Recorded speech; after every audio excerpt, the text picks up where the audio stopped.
Bonjour. Dans la foule qui accueille Jésus lors de son entrée à Jérusalem, beaucoup de familles sont là.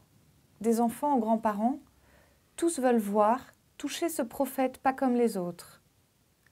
Monté sur un âne, il est précédé par des familles et suivi par d'autres. Peu importe leur place, car tous crient « Hosanna », nous raconte Matthieu dans le passage de l'Évangile que nous entendrons avec nos rameaux ce dimanche. Et c'est vrai que certaines de nos familles sont devant lui pour lui préparer le chemin, mieux le regarder bien en face. Elles ont l'air de tenir la route. Celles qui sont derrière le suivent parfois comme elles peuvent, ne distinguant que son dos, sans voir qui il est. Certaines sont si loin qu'elles ne le distinguent déjà plus.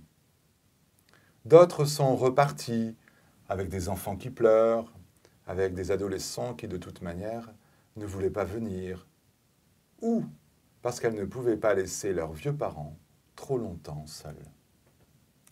Nous le répétons, qu'importe notre place. Ce temps de carême en famille s'est peut-être passé ainsi, avec des moments pleins d'allant, remplis de bonnes intentions, mais aussi avec des retours à la case départ, à la queue du peloton. Certaines familles se sont vite essoufflées, ou ont été repris par les soucis de la vie, comme dans la parabole du semeur. Mais le Christ est venu pour toutes nos familles, où qu'elles soient sur le chemin. Lui seul en connaît leur cœur profond, leur lourdeur et leur joie. Il est même né dans l'une d'entre elles, avec une mère qui a failli se faire renvoyer par son futur mari. Cette famille a été obligée de tout quitter au moment de sa naissance pour se retrouver dans une pauvre étable, à l'écart de toutes les familles de Bethléem.